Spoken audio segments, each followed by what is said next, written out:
Welcome to Comet Computer Private Limited e-learning program of network topologies. So in this topic, we are going to discuss about the different types of topology, understanding of topology, and their advantage and disadvantage. What is a topology? So it is a way in which connections are made among all the computers. So how you are going to connect the computers, whether you are going to use a STP cable, UTP cable, or a coaxial cable, and you are going to use a switch hub or any other network interconnecting devices. So based on that only you are going to desire a topology. So the components, connectivity cables, connectors, so these are the key players for designing the topology.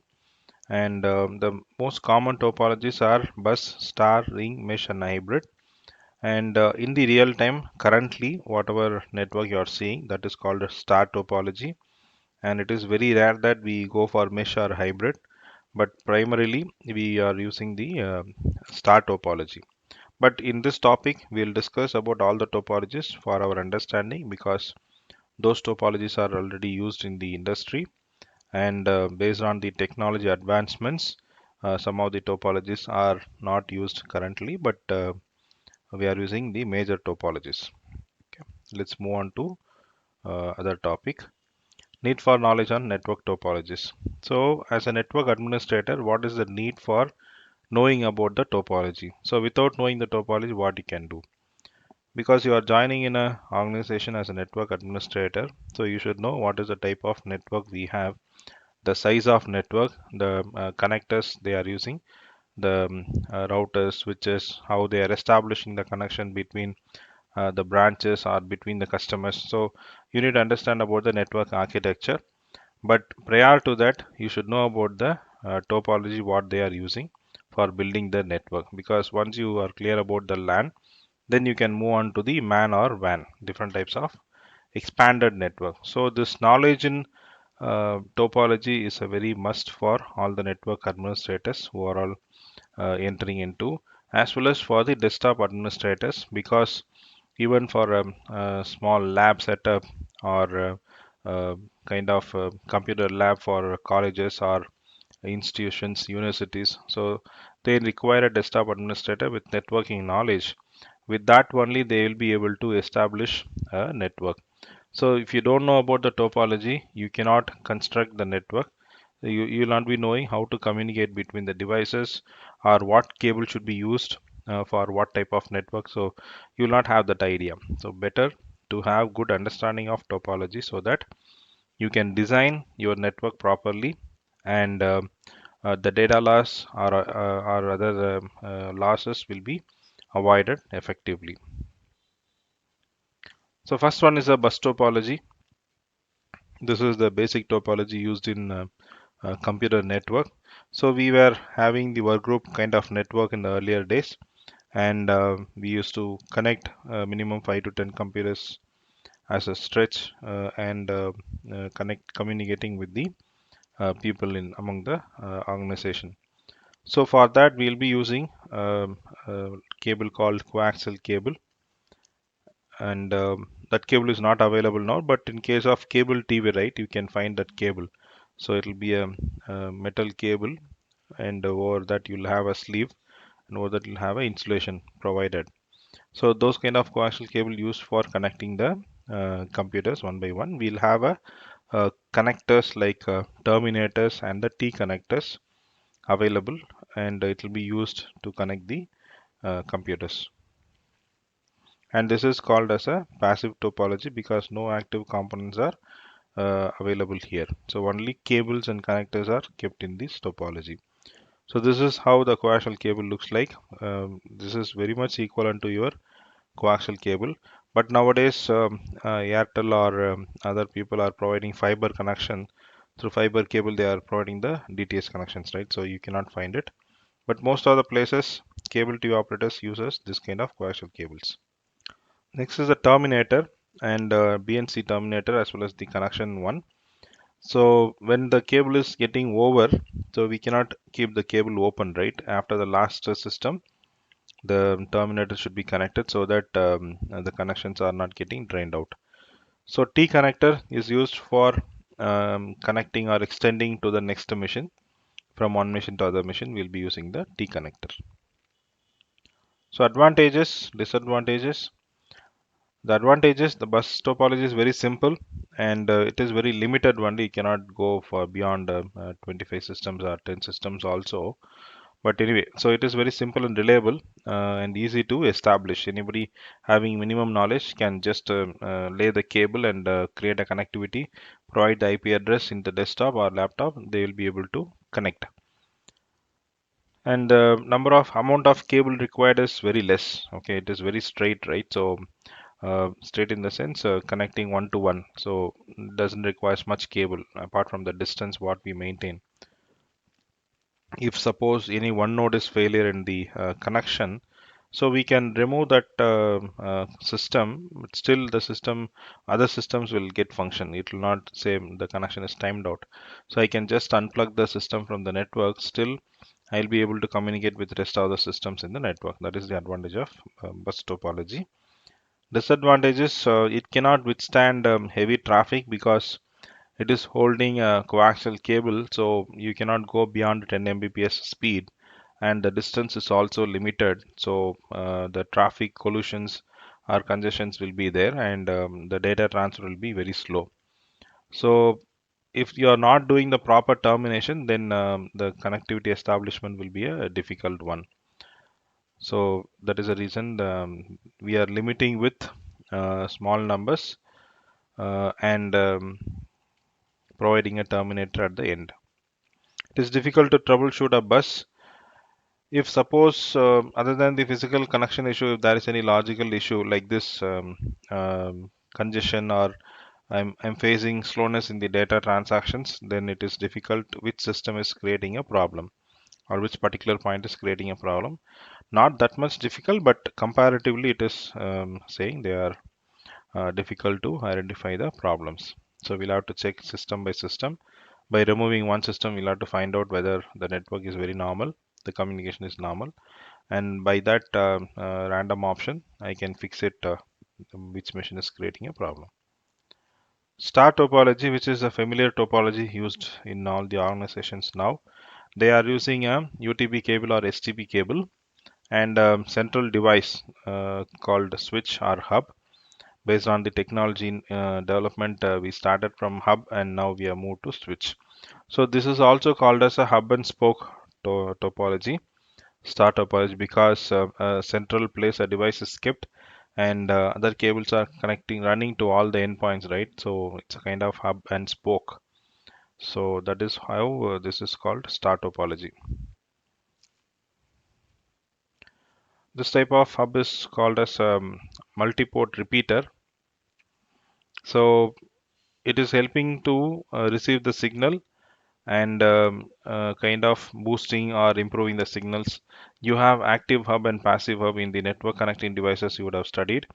Uh, Using the active hub, you'll have better features, right? So it will be managing, it will be helping to improve the signal. So the data loss because of signal loss can be avoided. And in case of passive hub, nothing is there, right? So simply it is used as a connector, like a T connector. You are having a one box for connecting the systems, right? So no other enhancement is done. Whereas in the active hub, you can see kind of improvement in the data traffic. The data transfer from one system to other system is much better. Advantage: it is easy to modify a new computers to a star network. So it depends on the number of ports available in your switch or hub. You have 8-port hub, you can connect maximum 8 systems or 7-port sound systems and one for uplink. 24 port, 48 port, like that you have switches, so maximum you can do it. And addition of systems is not a big task. Just to connect the cable to the free port in the switch or hub, it will start functioning. Once you provide the IP address in the desktop, it will start functioning. So advantage is there to adding the system very quickly, and there is no additional configuration is required.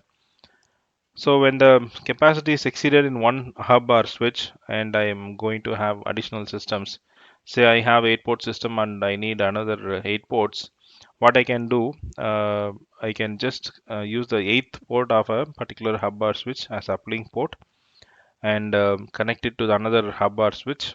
So it will be extended. So it is another simple activity to expand the network. Or I can remove the 8 port switch or 8 port hub and I can install a 16 port switch or 24 port switch as a whole.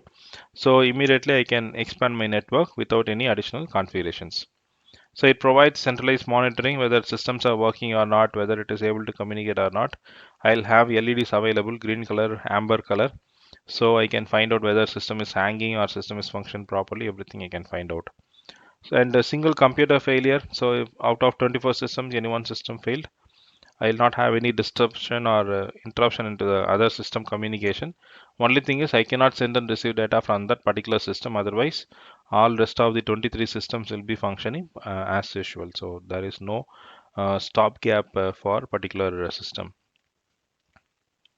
Disadvantage if the central hub fails. So there is only one connectivity device, right? If that hub fails, there is no power or there is a hardware failure of a hub or switch, then the entire thing is collapsed. So we'll have to wait for replacing the hardware or replacing the power supply.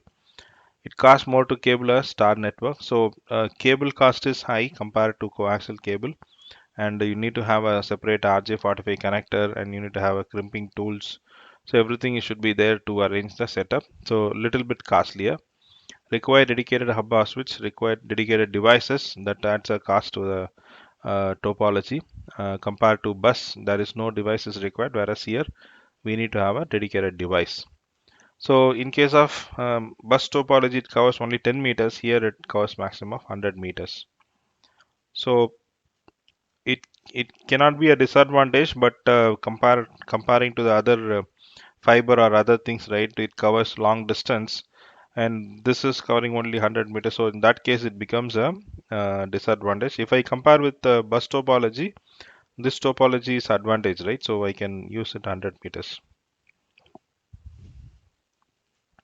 So types of cable: STP, shielded twisted pair, unshielded twisted pair, UTP. So the difference here is you will have some protective cover for the cables.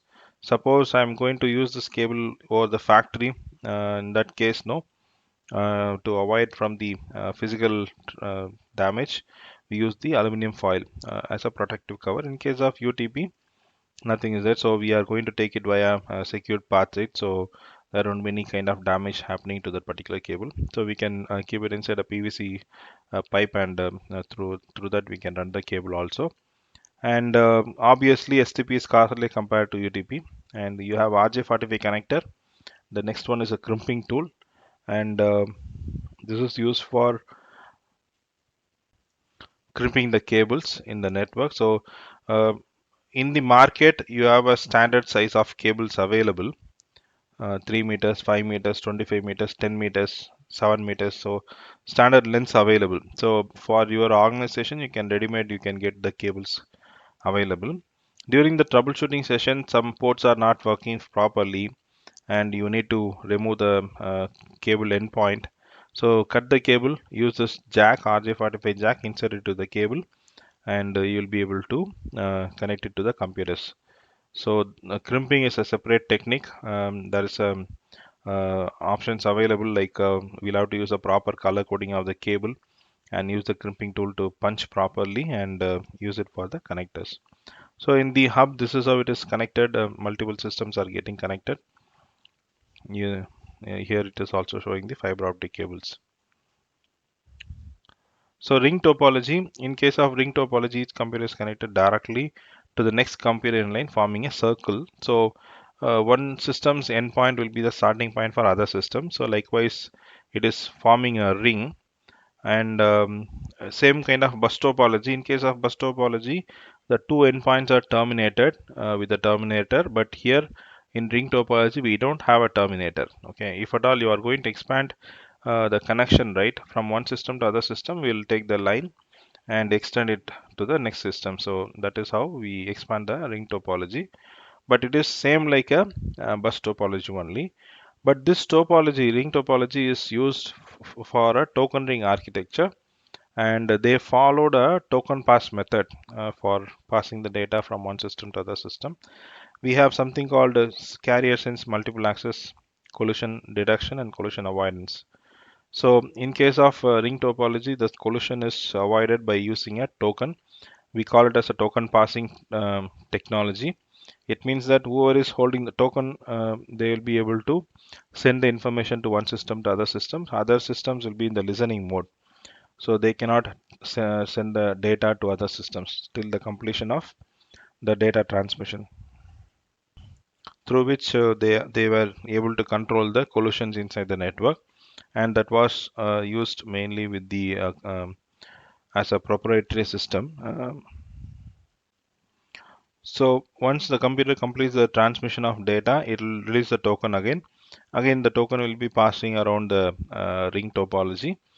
Once the system is free, ready to transmit the data, it will accept the token. Then the transmission goes. So that is the technology used, and that will be very much useful for avoiding the collisions inside the network. So normal Ethernet architecture, it is 802.3, but whereas this is 802.5. So just now we have seen about the token passing mechanism. So it can go up to 256 nodes as a token ring architecture. We can connect maximum systems to 56. In case of star topology, we can have 100 Mbps maximum, right? So it is limited also. More than 100 meters we cannot use it. So here in case of token ring, you can use it for 200 meters. Um, the advantage and disadvantage, all the computers have equal access to the network. Okay, so it will be transferring the data to all the systems. Um, Even with many users, network performance is even allows error checking and acknowledgement, because the token is taking place, token passing is taking place. So there will be a controlled way of data transmission. No need of frequent reconfiguring once the cable is connected. So not like hub or switch, you need to have additional configuration. In case of hub, no configuration required, but in case of switch, you need to have some configurations to be enabled. Manageable switch, non-manageable switch, nothing is required. So just plug in, it will work. Disadvantage of ring topology, it is difficult to troubleshoot the ring network. So as it is growing bigger and bigger, it becomes difficult for troubleshooting which system is causing a problem.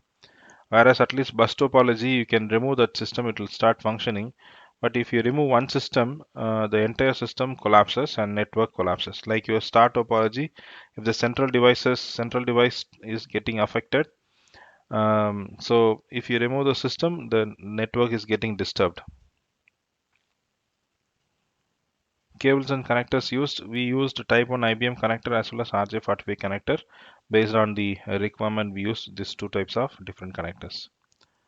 So mesh topology, this is a topology where all the systems will have communication with all the other systems, right? So in this figure, we see 6 systems, right? Each system will have direct connection to the other system. So 6 cables will be separately running. This is the complex topology so far. Okay, so the advantage is the connection or disconnection of one cable will not affect the system's communication with other system. That is the advantage, but designing of this particular kind of network is very tough. Suppose I'm adding one system here out of 6, I'm adding another one, seventh system. So each system should have added with another one cable. So it becomes 7 cables for each system.